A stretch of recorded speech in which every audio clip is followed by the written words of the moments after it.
Farm Talk on CFRU 93.3 FM.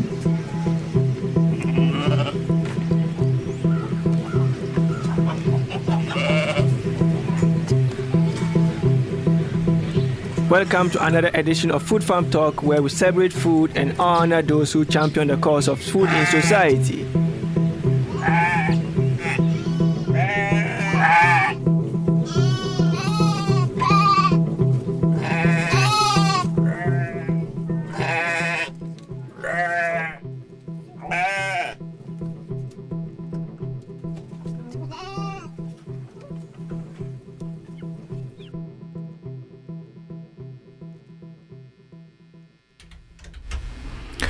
Hello, welcome to another exciting episode of Food Farm Talk on CFRU 93.3 FM. I'm your regular host, Abdul-Rahim Abdullah. I'm here with my co-host, Emily Duncan, and today is promising to be a very exciting show because we are going through the Canadian Arts Fair for the entire 2019, reviewing what has been the most catching stories within Canada and even globally in terms of agriculture and food. Without talking much, Emily. Yeah, it's great to be here this morning and to kind of reflect back on what 2019 has been like for food and agriculture. And we've talked a lot about these stories in full episodes throughout the year, but we thought we'd do a little bit of a highlights reel for today in our last show of 2019. Yeah, we are preparing for the holidays, and it makes sense that we've had a very busy year. So let's take time to reflect on how the year has been. So we'll look at some of the interesting stories from January to December. Yeah, so I think we should just get started. Let's get started. We picked kind of what we thought were the 10 best things that happened this year that we'd kind of go through and talk about. And the first one was the changes to Canada's food guide happened earlier this year. Yeah, right in January, I think we started a year with a lot of waves around changing dietary guides in the Canadian system, and the Canada Food Guide was updated in January, and there were quite few changes in the kind of prescriptions that were given for people to follow. Yeah, it kind of really changed to being. It was, a food pyramid around different food groups, and now it's really about like portions on your plate. And one of the biggest controversies was the removal of dairy from the Canadian Food Guide. Yeah, I think it caught a lot of traction in terms of removal of dairy and back and forth between like industry and like other stakeholders who kind of have different views in terms of what a healthy food should be. But going beyond these controversies, I think it was generally a good dietary guidelines that were provided, and Yeah, I think it was a step in the right direction. We know that chronic health diseases due to diet are prevalent in Canada. And so what I really liked about the food guide was that it wasn't just about what's on your plate, but there are also recommendations about how to eat, that you should also be staying hydrated, drinking lots of water, that you should be cooking and eating with other people, and that, meals are an important part of our culture, and that it goes beyond just the nutritional requirements, but it's about how we eat together. Yeah, but just overview of it, I think there were more or less like 4 main areas in terms of you need to have plenty of vegetables and fruits, like almost half of your plates. You need to eat more protein, like a quarter of your plate should be made up of proteins. Even though they kind of move a little bit away in terms of the type of proteins people should have. Yeah, there was a real kind of mix of things. It's not just animal-based proteins, but also plant-based proteins. As well. So the third one was encouragement for people to choose a lot of whole grain foods as well, and which is supposed to make like a quarter of a plate, and to make water your drink instead of like other drinks. Yeah, and I think kind of thinking about a plate and how it's divided up, a half and then a quarter and a quarter is easier for people to fulfill these recommendations rather than trying to guess how much a serving is of something. So I think it was a step in the right direction. Yeah. So generally, I think it was a step in the right direction, as you've mentioned. And just moving beyond the Canada Food Guide, it was followed not long after, there was this big global report that was released by the EAT-Lancet, right, that talked about dietary, like healthy planet. Yeah.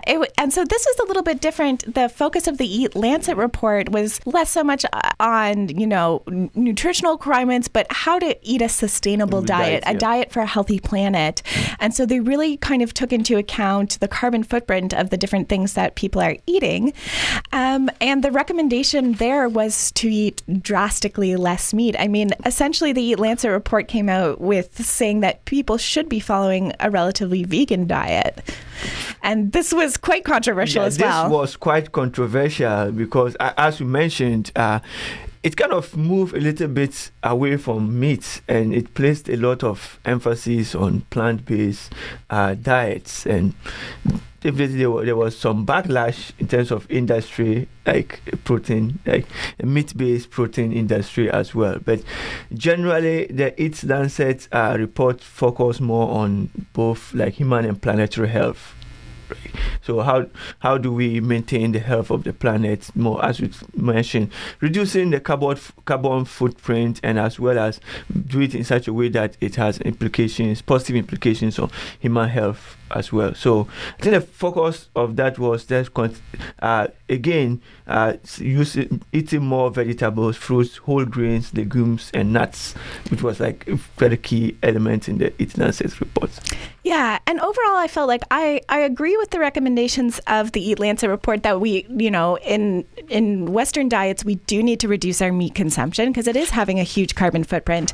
But where I think a bit of the backlash came from and is quite justified is that they're culturally relevant foods to people all over the world. And to say that there's one global diet that everyone should follow, I just don't think it fits quite well because food is such an important part of culture. And I don't think the EAT-Lancet report did an adequate job of taking that into account. Yeah, so I totally agree with that. I think for sure what was missing was there's a social aspect of those prescriptions, because generally there are cultures that depend so much on meat-based diets, and to have a global diet that doesn't take into consideration the variations in how people eat across the globe, it's a bit controversial. So, but I think it's just one of the steps that we take along the long transition towards maintaining the health of the planet and its people. So we see what happens. Maybe in 2020 something else come up. Let's see. We'll see what happens with that. I'd say one of the most exciting pieces of policy that came out this year was within the 2019 federal budget, the creation of a national food policy. Absolutely. I think if I'm going to stay early, I want to have a pick. This was one of the issues that I was really happy when it came out. Like the creation of the national food policy for Canada, even though it also came with its own controversies, but I think it was a bold step. Yeah, and that was mentioned in the budget of 2019 as well, right? So yeah, it was a bold step just to get it started. I mean, I think we would have liked to see a little bit more allocation of the budget towards it. It was $134 million, which is a lot of money, but there's a lot of issues within our food system in Canada, and we've seen that national food policies have been successful in other countries around the world in alleviating some of the issues in the food system. But it has some really good things built into it. Yeah, they were quite good. One noticeable thing was the effort to form the National Food Policy Council, which I think is a laudable idea to bring stakeholders from different aspects of food and agriculture, considering the diversity of how food is. So that was a good one. That was definitely a good step. Another great step with the national food policy was the creation of a national school food program. So we know that food in schools is really important to, ensuring that our children are well fed when they're at school and understanding the importance of a healthy diet. So we've seen this kind of start to roll out in some of the provinces of how schools are going to be developing these school food programs. Yeah. So generally, I think it had let me say 5 main areas. So there's effort to create a new Canada brand, Buy Canada promotion. So it's just creating a brand around Canadian agriculture agriculture. And another aspect was support for community-led projects, so like greenhouse, community freezers, and skill training, just like community-based initiatives that are helping to elevate food insecurity in like Canadian communities. And the third one was like a challenge fund to support most innovative food waste reduction ideas, and as well. Yeah, I think that was a super important one because we know that more than a third of our food is wasted. So that they're tackling the issue of food waste is super important. And that they're also trying to help the Canadian Food Inspection Agency crack down on food fraud. And so we've seen headlines about all kinds of meat being mislabeled, different kinds of fish being advertised wrong. And so I think this is also an important step to make sure that we have a safe and trusted food system. Yeah, I think traceability will play an important role in this regard as well. Yeah, and then the fifth one was, like I already mentioned, the National School Food Program. So lots of great stuff in this piece of legislation. Great stuff in it, and like we look forward to see how things will like unfold in terms of how implementation of this will proceed going forward in 2020 and beyond. And so our next kind of big controversy of the year was Canadian trade relations with China in terms of food and agriculture, and it kind of the whole controversy started with something unrelated to agriculture. December 2018 was when the whole controversies started with the arrest of Meng Wanzhou, who is the chief financial officer of Huawei Technologies at the request of the United States. And so Canada extradited her, and China didn't like that. Absolutely. What ensued was essentially, I don't think it's too bold to call it a bit of a trade war, of like using trade as a bit of a retaliation. I don't think there's any better way to capture that than to call it a trade war. And so it started off with canola, actually. And we know that Canada is one of the biggest producers of canola, especially in the prairies. And China said that it wasn't going to take our canola anymore. In fact, I think 40% of the Canadian canola usually exported to China. So like with the fact that they blocked canola imports was actually like a big blow to Canadian farmers as well. Even though there was an effort to kind of compensate farmers for some of the laws, but I think it still had a big impact on the industry. And I think it made some farmers rethink of whether they'd plant canola again or as much as their fields in canola, because this is clearly an area that's a bit volatile. And then it wasn't just canola, it also then spread to our meat export center. And so it wasn't just canola, it was also pork and beef and veal. And so the problem with that was trying to claim that there were forged certificates, there wasn't quality in the meat, that something was wrong. And it caused a huge challenge with our trade. Yeah, absolutely. So as mentioned, the meat one started in April 2019 when like China cited forged certificates as the reason why like they were actually banning Canadian like meat products. And I think it continued for a long time. I think the main sectors that were affected with this was mainly beef and pork. Yeah, those were two main sectors, and they form a big part of Canadian markets. Yeah. Just in 1 month alone, veal and beef exports to China totaled more than $63 million. Like, it's a huge part of our economy to be able to export to that market. Yeah, that was like 6.1% of the Canadian total, like exports. Like, so it's a huge part of the Canadian market, and I think it's really had like an impact. And as you mentioned, probably just like canola, it had an impact on farmers now trying to find alternative markets. But then what farmers will do the subsequent years, some of these decisions will actually have long-term impacts on the direction of Canadian agriculture, where the farmers will want to continue to be producing, say, canola, we're knowing that there are tendencies that they might not find markets, or something political can come in to disrupt the market. So these are interesting stuff. Yeah. And I think that as Canadians, we were really lucky to have strong leadership from our Minister of Agriculture, who kind of dealt with these trade issues to get them resolved, and has put in existing aid programs for farmers that they can have interest-free portions of loans, and put in some relief to farmers who have experienced losses due to these trade negotiations. Yeah, so I think they increased the interest-free portion for canola farmers from about 100,000 to 500,000, just to offset the impact of the trade war, as we will call it. Yeah, and who knows what 2020 will hold for all kinds of trade negotiations. Yeah. So. Not to divert, but issues of China has been featured in a lot of trade issues, like with the agri-food summit. There was a lot of talk about China's position and the trade war with the US. So there's just been a lot of cascading effects that are happening in the global scene in terms of food trade. Again. And it was just last night that it was announced that President Donald Trump has been impeached in the House. So we'll see what happens there with our relationship with the U.S. in terms of trade as well. Yeah. So interesting times. Interesting political times for sure. But again, moving away from trade war, so this is more of an international outlook. But coming back into the Canadian system, farmers were not just fighting.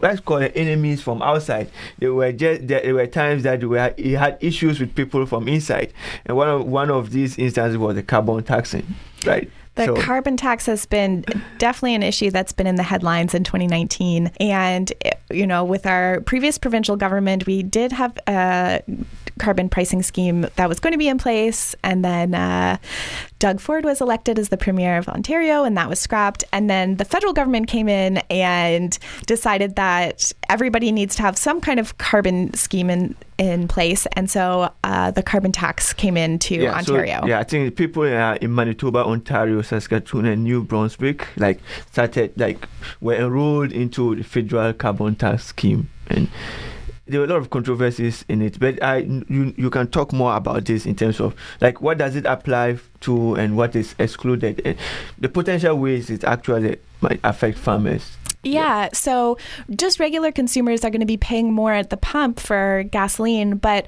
what is excluded from the carbon tax scheme is on-farm costs. So farmers producing food, they're not paying more for the fuel that's needed on-farm. But where they're starting to see actually more repercussions from the carbon tax is through kind of the value supply chain, I'd say. Yeah. So transport is becoming more expensive due to the carbon tax. And also what we've seen lately with this harvest is that using grain dryers is rising in price due to the carbon tax. And we've had such a wet year, a wet spring to get started. It's snowed. People are still trying to get corn off in Ontario, and it has to go to the dryer. So farmers are feeling the effects of the carbon tax. And yeah, it's definitely a challenge because we know we need to reduce our emissions.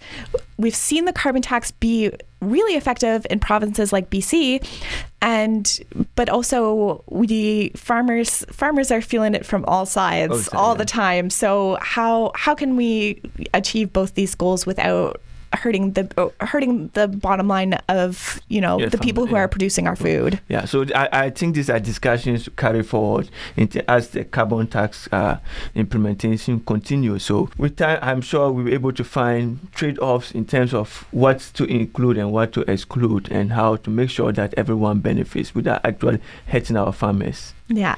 And moving forward, 2019 has been a good year for women in agriculture in the Canadian landscape. This is something that I'm definitely really excited about, and I look up to these leaders.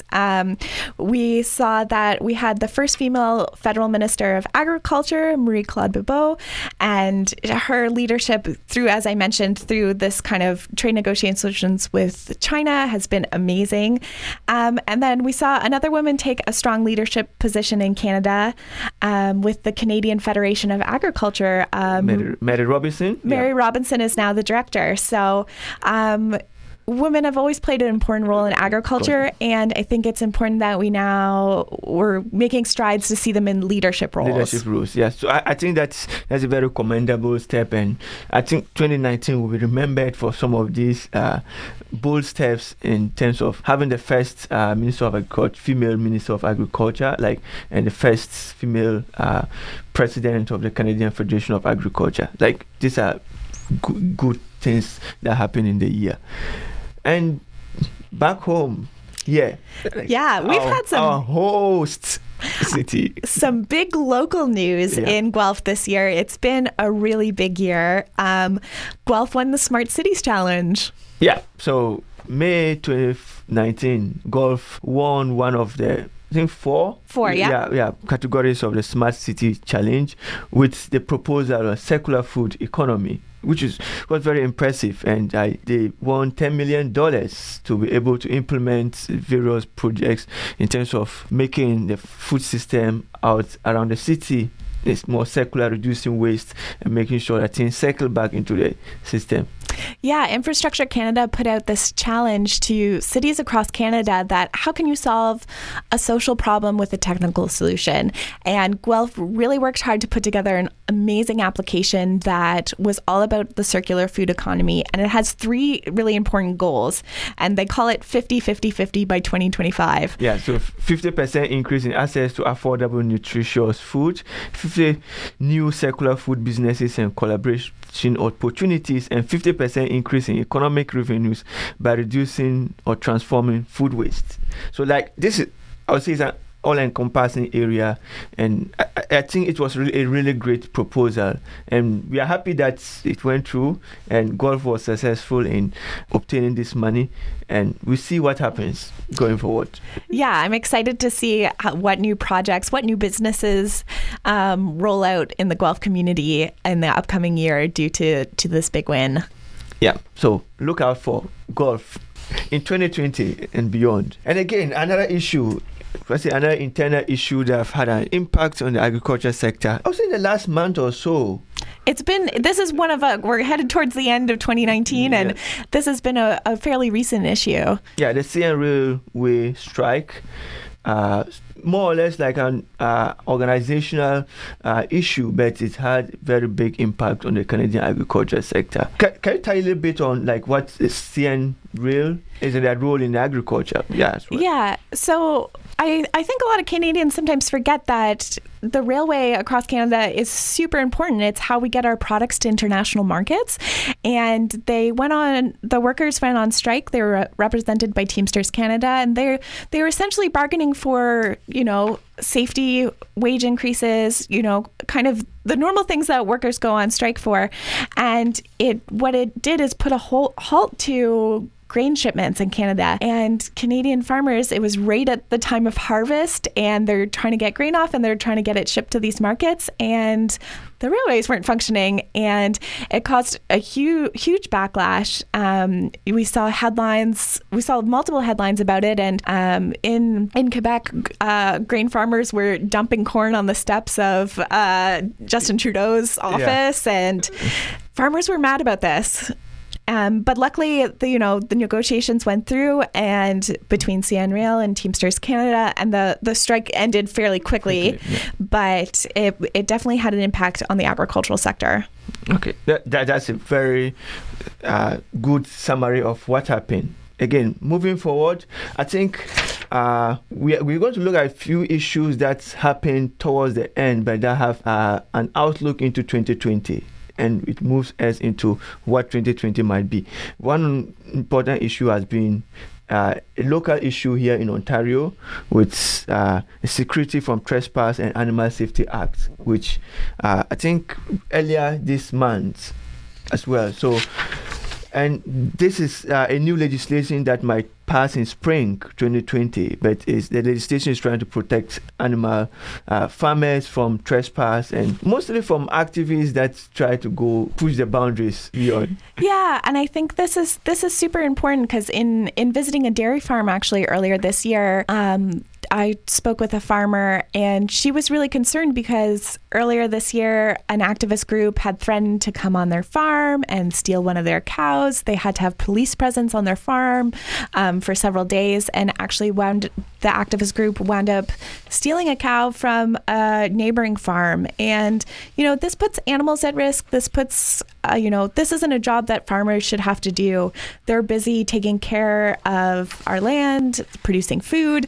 They don't also need to be security guards as well. And so I think having stronger legislation that helps farmers with trespassers and keeping our animals safe on farms is really important. And I'm glad that this bill's been introduced, and hopefully it gets passed next year. Yeah, hopefully it gets passed, and hopefully we create the enabling environment to support our farmers to be able to do their work without having to put in extra effort to, as we mentioned, to serve as security guards. And I think one more issue that happened right in December 2019, and that has an impact, I would say, throughout 2020, would be the release of the 2020 Canada Food Price Report, the forecast, a collaborative project by University of Guelph and Dalhousie University and this was the 10th anniversary of the food price reports, and there were some very interesting forecasts that will have impact on Canadian pockets.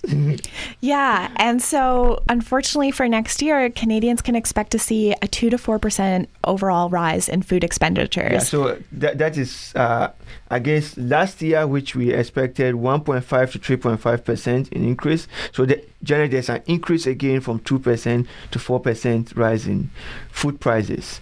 And it varies across different aspects, from bakery, where we were expecting 0 to 2% rise, to dairy and eggs, where we were expecting 1 to 3% rise in prices, to fruit and nuts, where we expect between 1% to 3.5% as well. Yeah. And then the largest increase is going to happen in the meat sector. You're going to be paying 4 to 6% more for meat. And then we're going to see kind of the average rise for seafoods, vegetables, and restaurants in that 2 to 4% range.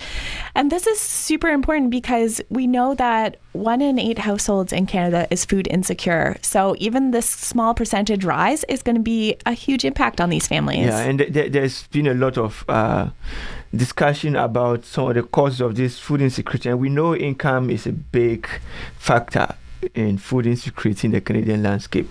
And with food prices rising again, it's a bit concerning.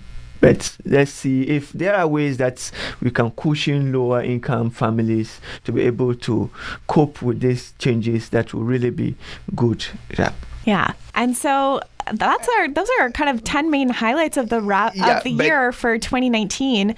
Just to wrap up, it's been a big year. Yeah, it's been a big year. It's been a very impressive year. But there are still a few things that we might be looking forward to in 2020. So what is that one thing in 2020 that you are actually looking forward to?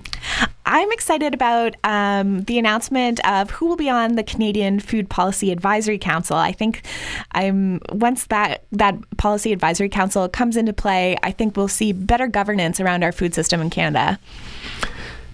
For me, I think we are always covering issues that are happening around Guelph, and we are fortunate that in 2020, spring 2020, Guelph will be hosting the Federal Provincial Territorial Agriculture Ministers Conference. So it's coming to the food hub of Canada. So we are really excited for the conference, and we are looking forward to what will happen. During the conference and beyond. And generally, we are looking forward to emerging issues in the Canadian foodscape in 2020, and even globally. Let's see what happens. Yeah. And so coming back next year, Food Farm Talk will be coming back, presenting you new research in the food landscape and new research that's coming out of the University of Guelph, and as well local Guelph food issues. And we'd just like to say maybe a big thank you to the station this year for hosting a Food Farm Talk. It's been great to be here at CFRU 93.3 FM. Yeah, just to conclude, we thank CFRU for giving us the opportunity to host this program. And we know it's been a tough year for the station, but we're able to pull through, and things are getting better right now. And generally, we thank our listeners as well for the encouragement and the support throughout the year. here, and we promise to bring you more exciting discussions around food and agriculture in 2020. Looking forward to it. Thanks so much for listening. You.